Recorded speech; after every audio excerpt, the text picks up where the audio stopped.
नगर निगम यानी कि एमसीडी की स्थायी समिति की पहली बैठक में लाए गए 100 से ज्यादा प्रस्तावों में से 25 को मंजूरी मिल गई है, जिनमें सरकारी परियोजनाओं और कर्मचारी आपूर्ति अनुबंध शामिल हैं। दिल्ली में स्टैंडिंग कमेटी की पहली बैठक में 100 से ज्यादा एजेंडे लाए गए थे, लेकिन इनमें से केवल 25 को ही पास किया गया है। बाकी को स्थगित और रेफर बैंक कर दिया गया है। पास किए गए एजेंडों में ज्यादातर सरकारी प्रोजेक्ट्स और एमसीडी में वर्कर सप्लाई करने वाली कंपनियों के कॉन्ट्रैक्ट से जुड़े हुए हैं। इनमें सरकारी बिल्डिंग के लेआउट प्लान से जुड़े एजेंडे भी शामिल हैं। प्रमुख एजेंडों में यूनिवर्सिटी एनक्लेव में सेंट स्टीफन कॉलेज की बिल्डिंग का लेआउट प्लान, मैदानगढ़ी में भारतीय विदेश व्यापार परिसर का लेआउट प्लान, दीनदयाल उपाध्याय मार्ग दिल्ली का संशोधित layout plan, Shri Ram college of commerce RK Puram sector 12 में राज्यसभा सचिवालय के लिए हाउसिंग से जुड़ा लेआउट प्लान शामिल है। इसके अलावा पूसा में एक लैब बनाई जानी है, उसके लेआउट प्लान को भी हरी झंडी दे दी गई है। हरिनगर कॉलोनी में डीटीसी हाउसिंग प्रोजेक्ट बनाना चाहती है, इसके प्लान को भी मंजूरी दे दी गई है। सेंट्रल जोन में लाल कुआं स्थित एमसीडी स्कूल का बचा हुआ काम भी अब जल्द पूरा हो जाएगा। एमसीडी के कई हॉस्पिटल्स में सिक्योरिटी गार्ड और साफ सफाई के लिए वर्कर सप्लाई करने वाली कंपनी का कॉन्ट्रैक्ट बढ़ा दिया गया है। इसके अलावा एमसीडी में डाटा ऑपरेटर की व्यवस्था करने वाली कंपनी के कॉन्ट्रैक्ट को भी बढ़ा दिया गया है। सेंट्रल जोन के तहत आने वाली कॉलोनियों में सफाई व्यवस्था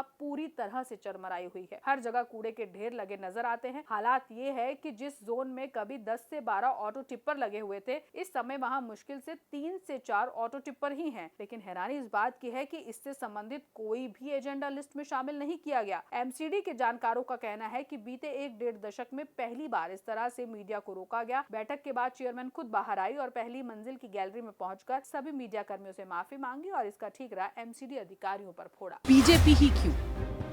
वही सपना तो नहीं कि दिल्ली को आप स्विट्जरलैंड पेरिस बना देंगे। हम दिल्ली को, देश की राजधानी को दिल्ली ही बनाएंगे। देखिए, झाग तो नहीं होगी। क्या उन कूड़ों के ढेर का कुछ हो पाएगा? उसके लिए हम उनको जागरण कर रहे हैं। उनका में दिल्ली सरकार ने स्मोक गन्स लगानी शुरू कर, उसके साथ साथ देवी बसेस आई हैं जो कि ईवी हैं और आने वाले समय में हम टोटल ट्रांसपोर्ट को ईवी में कन्वर्ट करने वाले हैं। हमने जनता को हल दिया है। बस ये तो नाम बदल रहे हैं।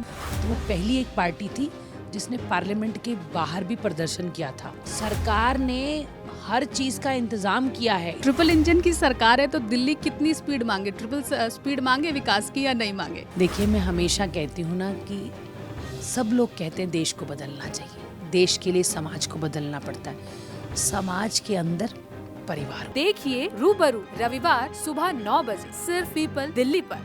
Subscribe now and press the bell icon. Never miss an update.